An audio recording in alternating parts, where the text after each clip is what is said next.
Minha irmã, meu irmão, passado o ciclo do Natal do Senhor, retomamos o tempo comum ou tempo ordinário na liturgia da Igreja. Esta primeira etapa do tempo comum se estenderá até a terça-feira, véspera da quarta-feira de cinzas, quando a Igreja iniciará mais uma quaresma. A liturgia do tempo comum vai nos alimentar com a palavra do Senhor, a fim de nos fortalecer na vivência da fé em Jesus Cristo, nosso Senhor, e de nos preparar para dar testemunho da fé batismal. Viver como criaturas novas, lavados nas águas do batismo e ungidos pelo Espírito Santo. Somos todos chamados a levar ao mundo o bom perfume de Jesus Cristo, a iluminar com nossas atitudes caminhos novos para um mundo novo. Prepare-se agora para ouvir o texto sagrado de hoje e fique atento à palavra que será proclamada, mas antes suplique comigo. Trindade Santa, Pai, Filho e Espírito Santo, vós vos revelastes Deus da palavra, quisestes dialogar com a humanidade de modo especial por Jesus, o Verbo encarnado. Queremos escutar, acolher e meditar vossa palavra. Derramai em nós o espírito de amor.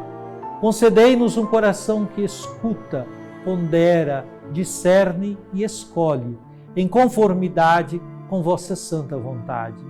Enchei-nos do ardor missionário para dar testemunho da luz, a verdadeira luz, Jesus Cristo, luz do mundo.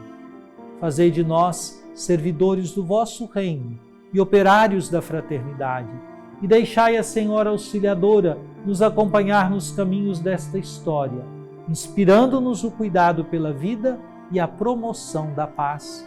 Assim seja. Amém.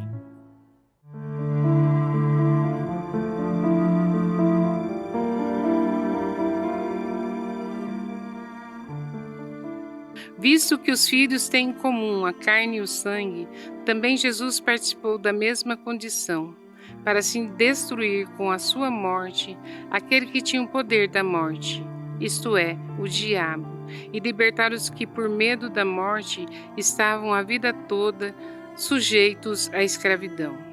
Pois, afinal, não veio ocupar-se com os anjos, mas com a descendência de Abraão.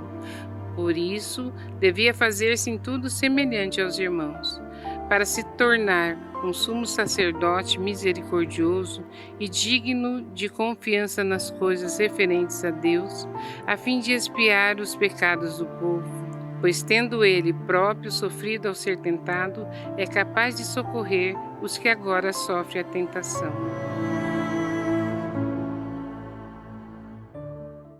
Minha cara irmã, meu caro irmão, hoje é quarta-feira da primeira semana do tempo comum. A Igreja nos oferece, como primeira leitura da liturgia, um trecho tomado da carta aos Hebreus, a saber, o capítulo 2, versículos 14 a 18. O texto de hoje aprofunda o significado do mistério da encarnação, destacando como Jesus assumiu plenamente a natureza humana para derrotar o poder do pecado e da morte. Este trecho enfatiza a solidariedade de Cristo com a humanidade e sua função como sumo sacerdote misericordioso e fiel. Os versículos 14 e 15 começam enfatizando que Jesus compartilhou da carne e sangue, ou seja, da plena condição humana. Essa identificação radical foi necessária para que ele pudesse vencer aquele que tem o poder da morte, o diabo. Por meio de sua morte na cruz, Jesus desfez o poder do mal e libertou aqueles que estavam sob o medo da morte, vivendo como escravos. Aqui, o autor destaca que a encarnação e a morte de Jesus não são apenas atos redentores, mas também libertadores, uma vitória sobre as forças que aprisionam a humanidade. No versículo 16, o autor lembra que Jesus não veio socorrer os anjos, mas os descendentes de Abraão.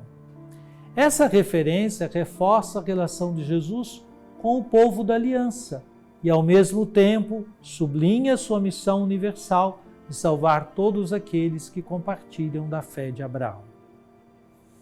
O versículo 17 apresenta Jesus como sumo sacerdote, misericordioso e fiel.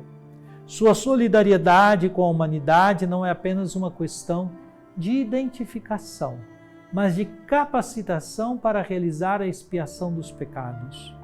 Assumindo a condição humana e experimentando o sofrimento, Jesus é plenamente capaz de reconciliar a humanidade com Deus.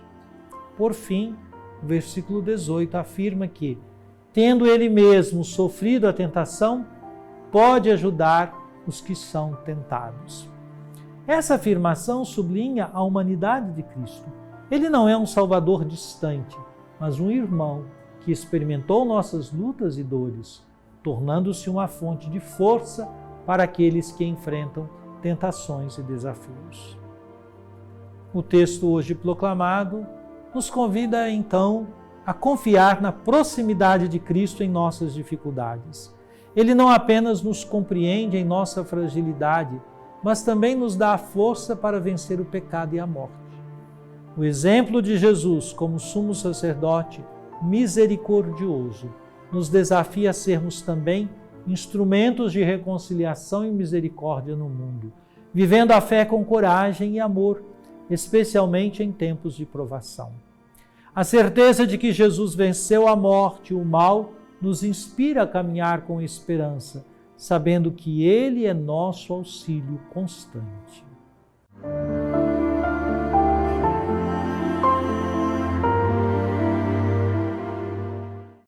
Oremos. Ó Divino Pai Eterno, tendo ouvido e meditado a palavra sagrada, concedei-nos dar testemunho da luz do vosso amado Filho, Jesus Cristo, nosso Senhor. Ele que vive e reina convosco, na unidade do Espírito Santo, por todos os séculos dos séculos. Amém. E venha sobre você, minha irmã, sobre você, meu irmão, sobre sua família e sua comunidade, a bênção de Deus, Pai, Filho e Espírito Santo. Amém.